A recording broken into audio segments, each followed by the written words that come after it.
Good morning, everybody, and thank you for joining us for our Prescient China update for Q3 2020. My name is Jason Hinton, and I'm responsible for retail business development in Northern Gauteng, Northwest, Mpumalanga, and Limpopo. I'd like to start with a little history on the Prescient China business for those who are unfamiliar with the business.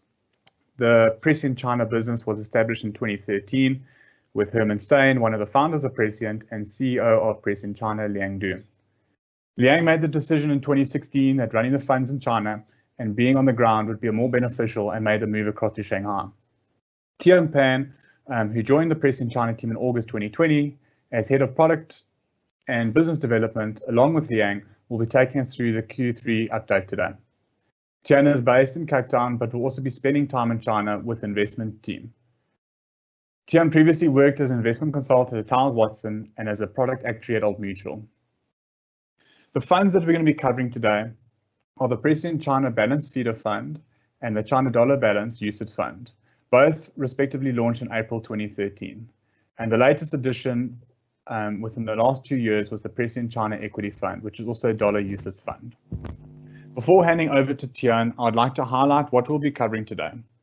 Tian and Liang will be taking us through the current global market and an economic update, what China has done during and post-COVID-19 and how China plans to build over the next 5 years, what makes China an investment case for 2020 and beyond, while looking a little deeper at the risks as a South African investor investing in China, and closing with how we implement these signals in our investment process within the Prescient China funds. We'll finish the session with some questions from the audience, so please use the Q&A function to post questions throughout the session. I hope that you find the session insightful and offers a slightly different perspective on how we view things from the East on the current landscape. So over to Tian, and I hope you guys enjoy. Great, thanks very much, Jason. Good morning, everyone. Thank you so much for taking the time out this morning to spend time with us so that we can share China and global market update with you guys. So I'm going to head straight into the market and economic update. So it's a global update, but obviously with China as a focus. The first slide is something that I hate, and I think everybody probably has similar feelings to me, and that's a slide on COVID-19. It's really been the story of 2020. It's had major impact on world economy, world integration, and global financial markets. So just a quick summary slide of where we are as at early November in terms of COVID-19 coronavirus. The US and India leading the world in terms of cumulative cases and active cases. Europe very much having a second wave coming now with the oncoming winter season. South Africa doing fairly well. We are heading to the summer season, so we expect a stable few months. So trusting that the South African economy will slowly recover during the period as well. And right on the right-hand side, the small red bar, probably not very visible on this chart, is China's 90,000 odd cumulative coronavirus cases. So China has really done very well in containing the coronavirus, and they've reaped the benefits of a faster economic recovery. And I'll go through how China has dealt with COVID-19 in the following slides. So to begin with, we think China has really implemented the coronavirus controls with very high-tech solutions. So right in the beginning, they started to use a 5G, big data, real live location tracking. So on the left-hand side of this slide, it is a health QR code that every citizen or resident in China has to have. So this is a Shanghai-specific health QR code where our offices are based in China. This QR code shows green, but the color can change to yellow or red depending on your health situation. So you need to report your own health, your temperature, and if you have symptoms to the health, and the app tracks your location so that it makes contact tracing much, much easier. The health code, if it's yellow, it means that you have some sort of risk of contracting COVID-19 and you are recommended to stay self-isolated at home and not go to crowded places. If your health QR code is red, obviously you need to report to your nearest health facility for checks. There are very strict measures and requirements to follow those guidelines. On the right-hand side, it's Baidu Maps. It's a screenshot of Baidu Maps, equivalents of what we use in South Africa as Google Maps. So it's a zoomed out map of Shanghai, the city of Shanghai, and all the red spots are potential coronavirus hotspots. So residents can, in live time, see where the coronavirus risk areas are and know where to avoid. So that has really helped with local residents and citizens stay safe. When we move on to controlling foreign imported cases of coronavirus, so China has a very strict quarantine process. So as an example, flying from South Africa to China, before boarding your flight to China, you need to go for a COVID-19 swab test in addition to an IgM antibody test. So that is the antibody that reacts fastest when your body detects COVID-19. Once you test negative for both, you can take a flight to China, and on landing, you get tested for coronavirus and your antibody again. And after that, you get put into typically a 14-day mandatory hotel quarantine.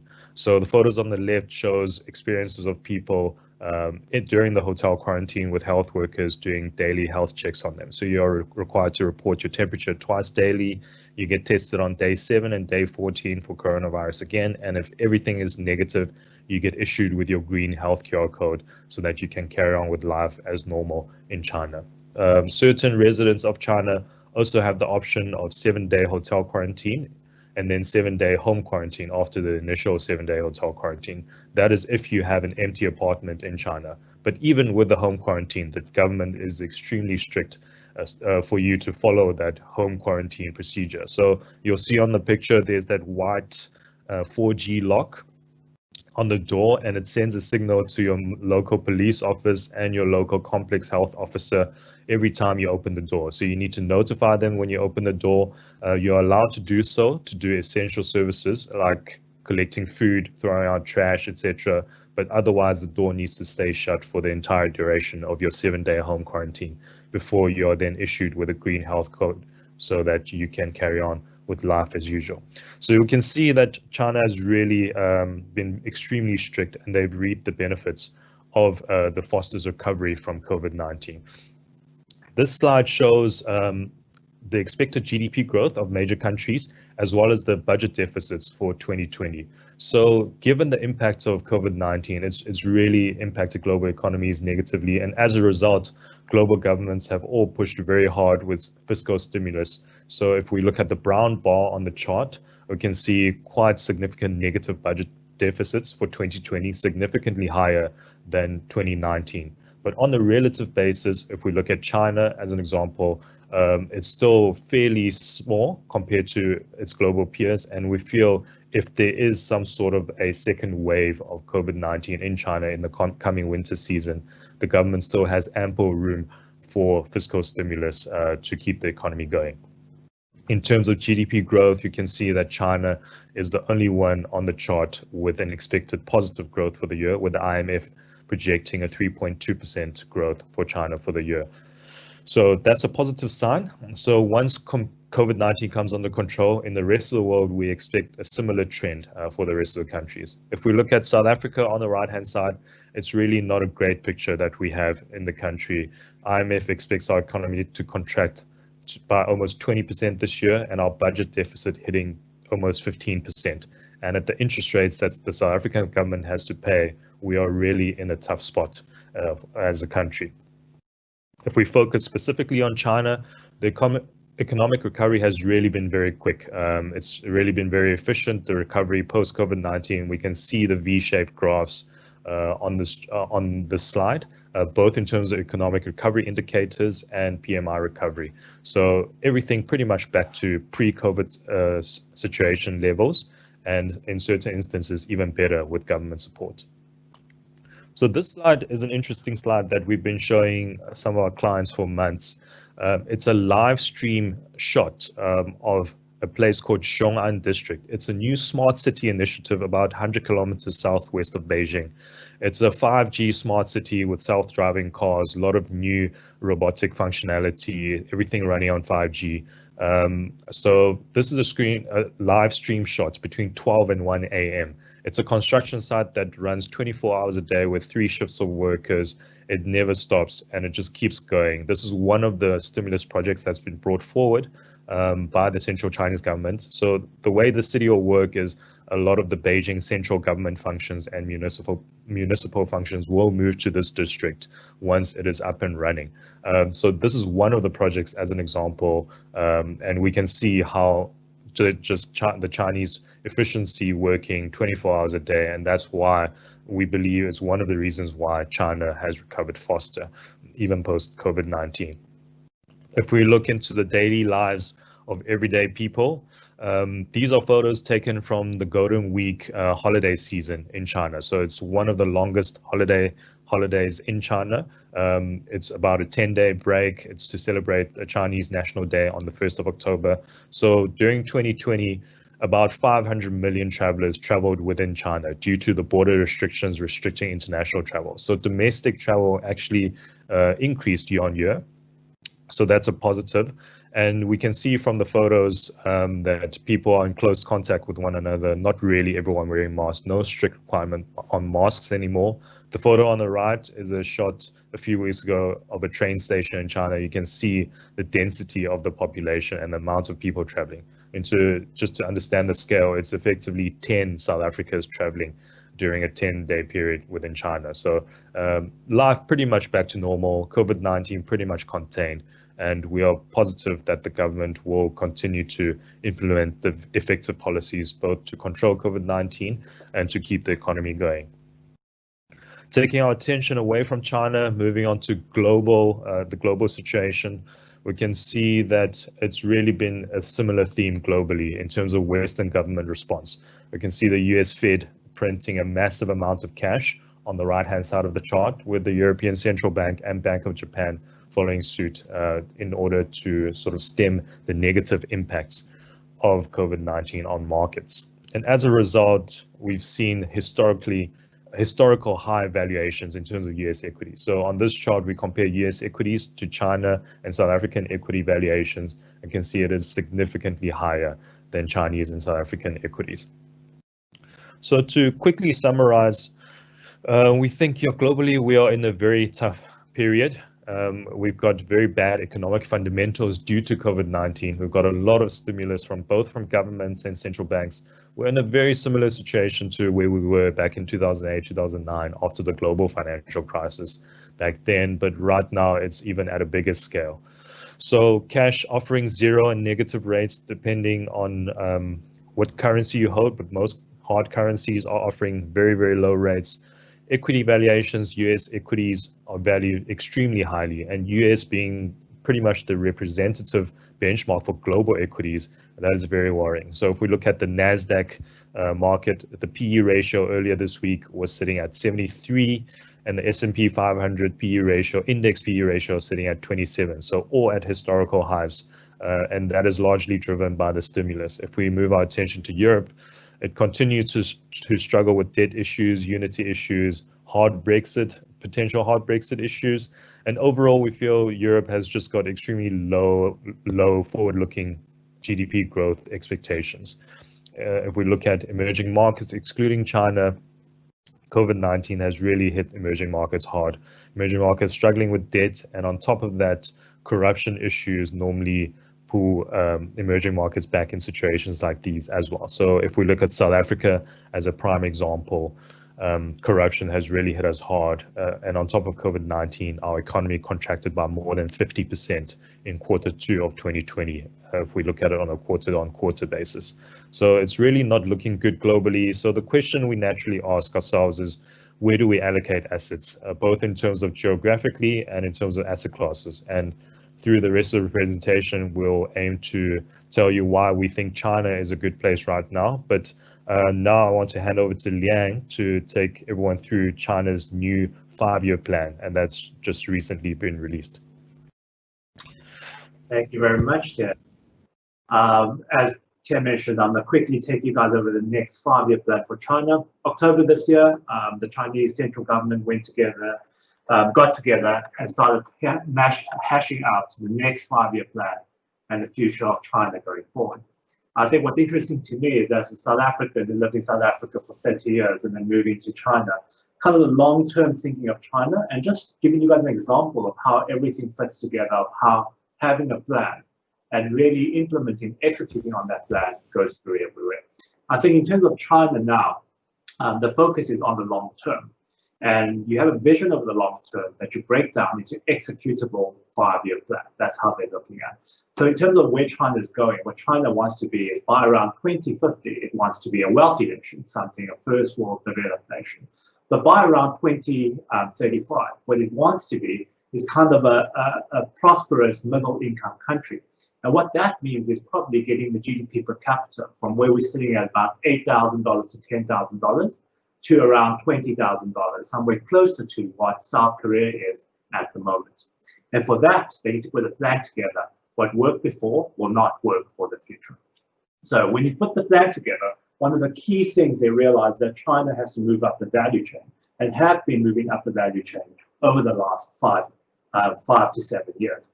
And over the next 5-year plan, they focused on 3 very high value, high innovation things they're looking at. Number one, things like 5G, which essentially what it is industrial scale data. And what it means is you have very, very strong data infrastructure, that China becomes a digital economy with so much bandwidth that you can run a lot of automation. Data traveling is free, having massive amounts of data all around the entire country. That combined with something very unique in China is that number one, well, there is no privacy. And number two, Chinese people tend not to care about privacy as much as the West. And what happens to that is that you can collect vast amounts of data. And what industry really needs data is AI. So AI development gets really stifled if you cannot get data. But in a country like China, where it's fully open, very little privacy, you have this massive amounts of data. And what you see there is things like facial recognition in airports, where you no longer have to have boarding passes. Everything will be done through your face, opening bank accounts, etc., etc., etc. Now, with the trade war, of course, it's unfortunate that China can no longer buy a lot of the core technologies. So one of the final weaknesses in the Chinese technology chain is, of course, CPUs and chips. And China will try to have a local industry developing chips. So it's moving away previously where you have growth targets, what they'll do, whatever it takes to get to a growth target. Now, for the first time in any 5-year plan, they've abolished a targeted growth target. We're saying that we have a vision in 5, 10, 15 years. Now, if we put the right things in place, we still have a target. We still want to grow at 4, 5, 6%, but it's no longer going to be, hey, I'm growing 3% this year, and they just do whatever it takes to get to 5 and 6%. Moving up the value chain also means going a lot more green. So China at the moment is the world leader in green. We are the world leader in wind installations, solar installations. It's a signatory to the Paris Climate Change Accord. And by 2060, President Xi is pledging that China itself will be carbon neutral. And that'll be a long way to go. So in the West, I see people are saying they're very skeptical about it, where if you live in China, you can see how far they've come and how far they're going. It's literally converting green into real jobs and into high value jobs.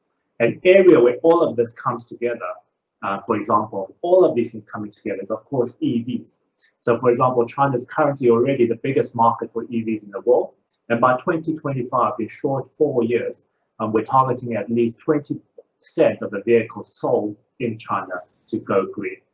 If you think of the traditional car market, China was late to the game. So we were playing catch up the whole way and never had a chance to lead in the traditional car market.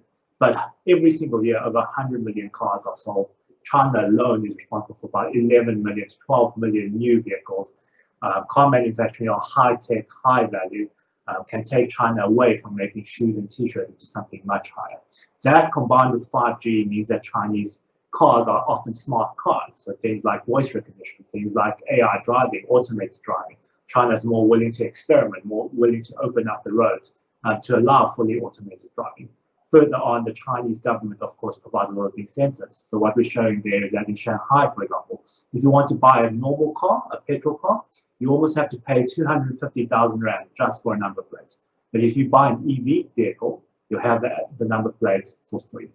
And finally, of course, it's this mad combination of the states, of creating infrastructure, of creating industrial policy, and at the same time using private money. So Chinese EV industry, for example, whether it's BYD or NIO or XPeng or Liang, they all IPO in the US. They raise foreign capital, kind of develop the industry with government support, with regulation support, and combining that growing into a high value industry. So I think I'm going to stop there and hand back over to Tian to take you through the rest of the presentation. But I'd like to summarize just to say that what's really impressive living in China is, of course, this coordination of this entire system of government with private enterprise, with people, and having a long-term plan and executing on it to deliver the growth that where we want to go to over the next 5 to 10 years. Great, thanks, Liang. So, yeah, I think as Liang mentioned, we are very positive on the government initiatives of China. We are confident that the government is very competent and they are very efficient and effective at implementing positive policies for future economic growth. So I'll carry on to bombard you all with some more China positives and China's investment case, especially for 2020 and beyond. So I'll start off with a simple chart on China's investment case. So we can see from this chart that the US is by far the world's biggest equity market.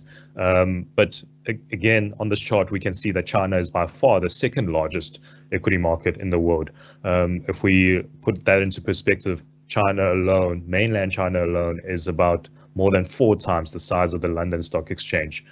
So we really feel going forward, it's a market that one cannot ignore. So if we look at the typical allocation to China as part of a global portfolio or a South African investors portfolio, it doesn't reflect the size of China's market.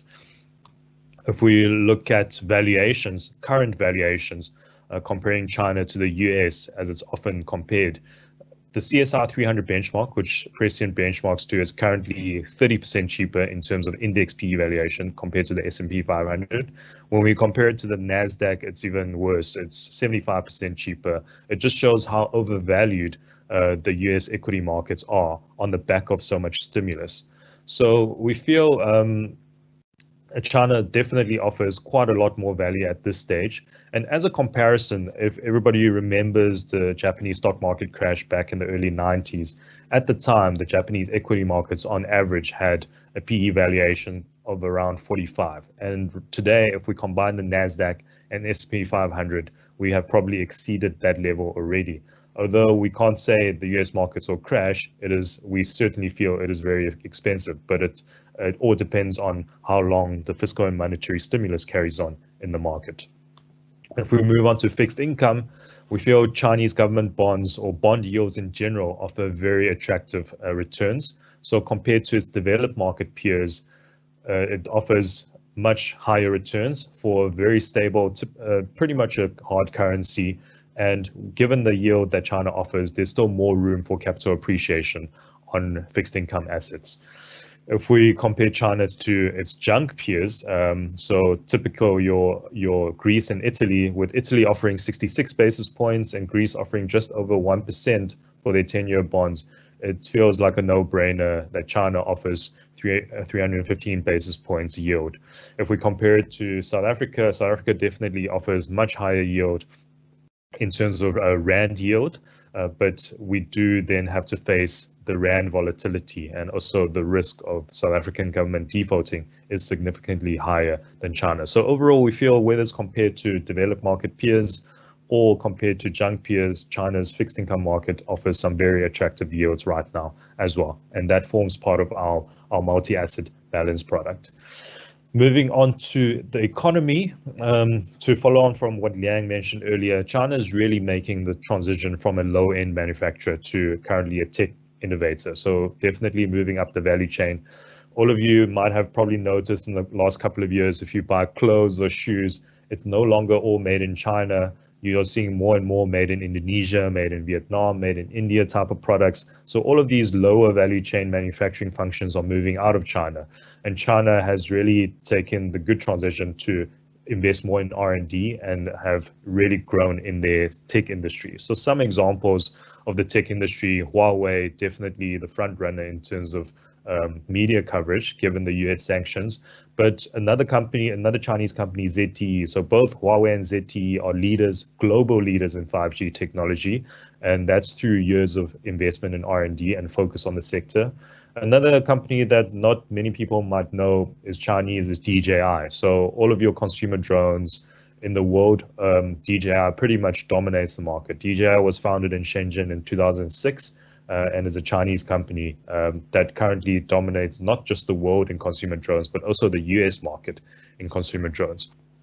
Following the sort of innovation theme, if we look at overall patent grants for China over the past almost 100 years, it was non-existent, probably until the year 2000, and even by 2010, it was not very competitive compared to its tech peers, so US, Japan, South Korea, and Europe.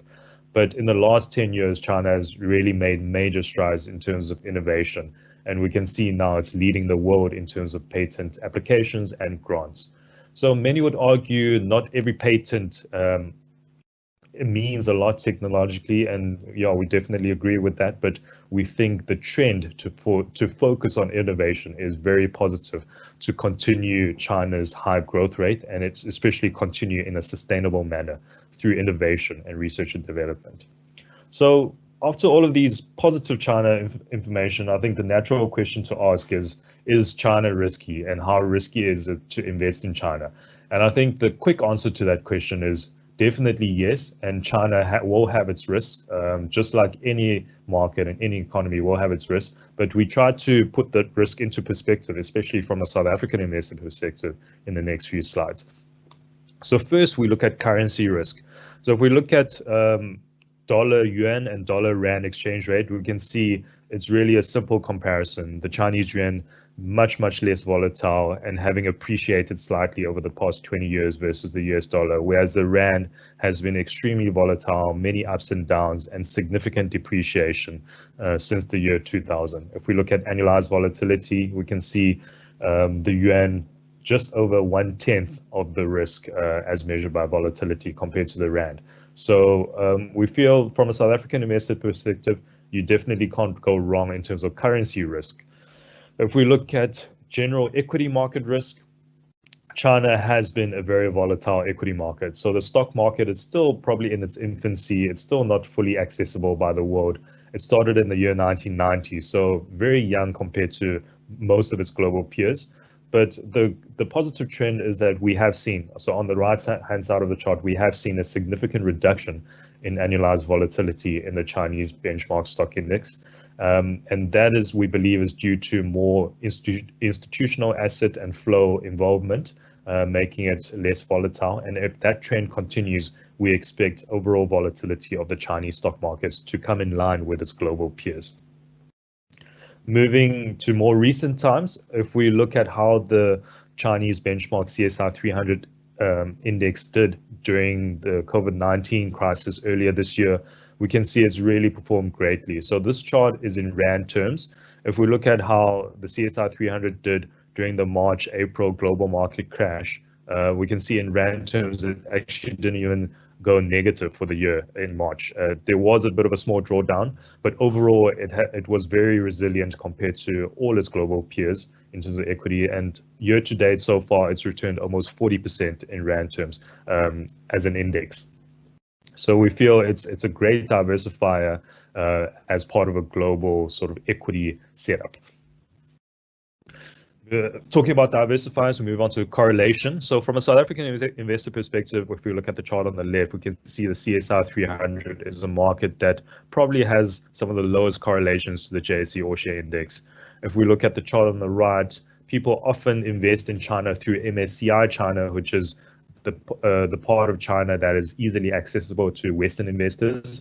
But the MSCI China is typically just stocks listed in Hong Kong, which is China offshore, and then Chinese companies then listed in America. It's not a great representation of the Chinese economy, and also it is highly correlated to the rest of the world. So if we look at the correlation, it's anywhere between 40 and 70% to the JSE, whereas if we focus on CSI 300, it's much lower correlation, and it should offer much better diversification benefits. So looking forward, I think if we ask ourselves, will there be risks ahead for China? And I think the answer is definitely yes, both economically, financially, and geopolitical risks. It will exist for China. It is a rising superpower, so there will always be risks ahead. But we feel that despite all the difficulties, China will continue to grow, and China will continue to be the fastest growing major economy in the world. And what we think investors cannot afford to do at this stage is that investors cannot afford not to be invested in China, especially in 2020 and beyond, as China picks up and really challenges the US to be the world's superpower. And although there will be risks, we feel portfolio construction and risk management will be very key to having a successful investment journey in China. And with that, I'll move on to Prescient China's product and processes to just give everyone a high-level idea of what Prescient's China capabilities are. So very simply, our investments philosophy is simply for our clients to beat the benchmark and generate high real returns. And that is our simple and ultimate aim for all our clients invested in our China products. And we do that with three simple processes. So we take advantage of market inefficiencies in China. So in the West, it's difficult to take advantage of market inefficiencies simply because there are less inefficiencies available. But with China being a very young stock market with high retail market influence, there are many more inefficiencies in China that we can take advantage of. And that is one way we beat the benchmark.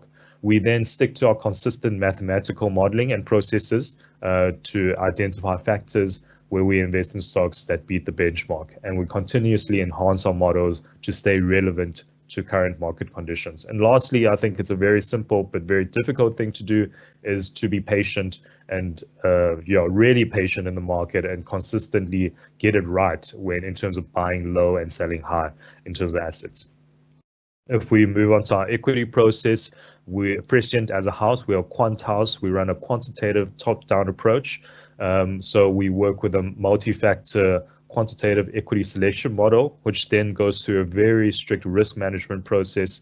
And on top of that, once the portfolios are constructed, we go through a strict ESG overlay process with our professional ESG provider in China, who focuses on Chinese specific ESG factors such as pollution, government corruption, etc.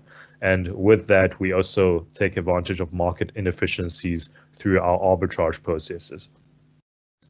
So looking at historical returns of our Prescient products. So our equity product, this is equity carved out from our balanced fund since inception in 2013. You can see that we've done very well outperforming the equity benchmark net of fees over most reported periods. And since inception, we've outperformed the benchmark by more than 3% per annum. If we move on to returns of our balanced fund, it is very much the same. We're very proud of this performance. Our official benchmark is China CPI plus 3%. And since inception, we've outperformed our benchmark by almost 8% per annum over a 7-year period. If we compare ourselves to a reference portfolio of 65% China equities and 35% China fixed income, we also significantly outperform since inception. So we outperformed by almost 3.5% per annum since inception in 2013. So yeah, very proud of that performance. And again, if we look at earlier this year during the coronavirus, so it's a typical image of what one can potentially expect in a shock situation like COVID-19 in 2020. We compare ourselves to the top global equity funds in South Africa. So we can't name the managers on the chart, but it's managers such as Allan Gray Orbis, Investec Global Franchise, Old Mutual Global Equity, Coronation Global Equity, etc. So it's these big name, big demand, big top performing, big local global equity funds that we compare ourselves to. So you can see very clearly the divergence in April where the global funds tanked. This is all in Rand terms, and the Chinese, the Prescient China products, both the equity and the balanced fund actually increased in value. So we feel combined as part of a South African global portfolio, we feel it will present very good diversification benefits and also help enhance expected return going forward. In terms of our local China balanced feeder fund, the Rand fund, we are very proud of the performance, and we can see in terms of the ranking table, as at end of October, we are again the #1 performing unit trust across all unit trusts in South Africa with a track record as long as ours. This is as measured by Morningstar. So we are the #1 fund in South Africa since inception after fees. And so that is something to brag about. And we feel there's obviously a degree of luck in ranking #1, but what we're really proud of is the rest of the table. So we can consistently see that we are always in the top 5 percentile across all unit trusts in South Africa when measuring performance over all reported periods. So it shows that our process is consistent and it consistently works and it consistently generates great returns for our clients. So to summarize, we think Prescient China products have a strong and long track record. We have a team in China, a very specialist team based in China on the ground managing your money. And we are the only mainland China A-share unit trust in South Africa. We feel it'll be great to help our clients diversify away from both SA and global market exposure to help reduce risk and enhance expected return. And the Prescient team will definitely continue to work very hard to continue to deliver the same performance we have done for our clients going forward. So with that, I think I'm going to close the presentation and open the floor for questions.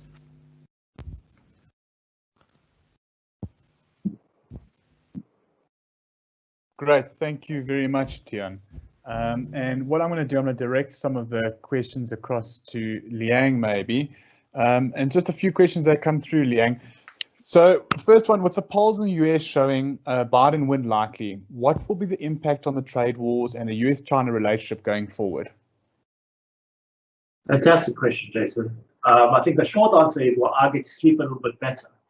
But all jokes aside, I think in the short term, we discussed this in detail yesterday with the entire team. And kind of our view on the subject is that Biden will have a lot of domestic issues in America that they'll focus on, which means that the focus will go away from China.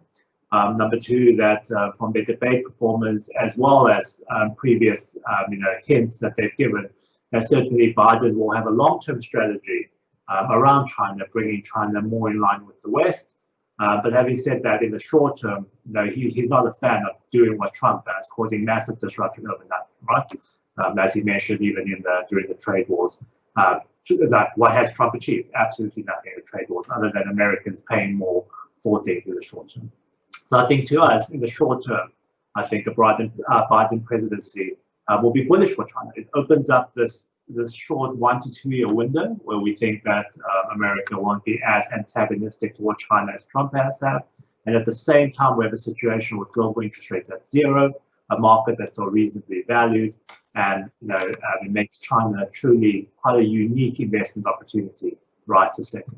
I think the bad news is, over the long term, 4 more years of Trump, I think, could have done a hell of a lot of damage to the United States standing over the very, very long term. For example, Biden already said the first thing he'll do on day one is rejoin the Paris Climate Accord, right? So you can immediately start to see that Biden is going to have a longer-term strategy, a longer-term view, and perhaps win back some of the US prestige that's been lost by Trump presidency. Having said that, it was a very, very close election. I don't know how much he can actually achieve on the global stage and on the domestic stage. But over the short term, certainly, a Biden presidency will be much friendlier to China, we think. Great, thank you, Liang. And then another one here. Why are South Africans generally geared to having a low allocation to China in their portfolios? I know we discussed briefly about MSCI index versus CSI 300, but maybe you can just delve a little bit deeper into what an MSCI China representation is in that index. And maybe a second fold to that, do you have some sort of indication of maybe what is an optimal allocation to China for a South African investor? Thanks, Jason. Very, very interesting question. The answer about China is that every single time you actually do the data and run the numbers, you always get a very, very high answer. And that doesn't matter if you're using our fund or China as an index or anything like that. So I think for me, answering the first question, why do everyone have a very low allocation? I think over 30 years, China does a very poor job of PR around the world. I think it's a very misunderstood country. It's a very different country. It's changed itself. It's changed dramatically over the last 20 or 30 years. And I think there's massive bias against China even this day. And I think that's not going to go away quickly. So the first answer to that is, why don't people invest in China? Is that actually it's a lot of bias. Like I mentioned, it's not really the numbers because the returns are actually quite good. So you can't say, well, I'll never make money in China. You actually make a lot of money in China. It's mostly that. On the second part, when you're talking about MSCI China versus mainland China, for example, CSI 300, I think one of the crucial things is that Chinese tech giants have been listed globally for a very, very long time. And where we currently are in the cycle is that tech companies around the world has been driven to extremely, extremely high valuations. We're talking about record valuations since the year 2000. Now, these are amazing companies. but they are a massive weight in MSCI China, getting close to around 40%. And as we all know, the South African investor, most of us have a hell of a lot of Tencent in our portfolio naturally, which is the biggest component of MSCI China, something like 16% of the index. I think what's nice about our fund and our benchmark is that's focused on the mainland China, the not so sexy IT China that a lot of people don't see, but we still think has a hell of a lot of growth potential. Anything from healthcare to consumer companies to strong local brands to the banks and the brokers and the financial reforms that's still happening in China and will continue to happen in the future.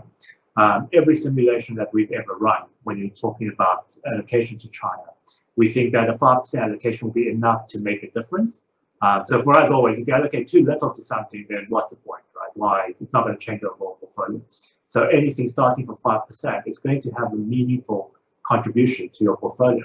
The real optimal answer is something closer to 15 on your overall portfolio, and under situation where you're only allowed to take somewhere like 25 to 30% offshore. Of course, that is a very, very large number. So we think the real number should be somewhere closer between 5 to 15. Fantastic. And then maybe more of a technical question on the actual funds themselves. In the balance fund, what's your current equity weighting? And then secondly, it'd obviously be a bit of a look through to both funds. How many stocks are currently in your equity carve out or / your equity fund? Fantastic question, Jason. I think in our balance fund currently we're sitting at 80% equity weighting, but that can change very, very, very quickly. We're very aggressive in our asset allocation. As the global markets, I think China by comparison looks extremely attractive. There will come a point where China will be very, very overvalued, and we as managers in China will manage that process. So that's a crucial thing in our balance fund. We will change that. We will manage that risk. On the equity side, I think there's one unique thing that's happening that hasn't happened in the last 7 years in mainland China. Tian earlier alluded to arbitrage opportunities.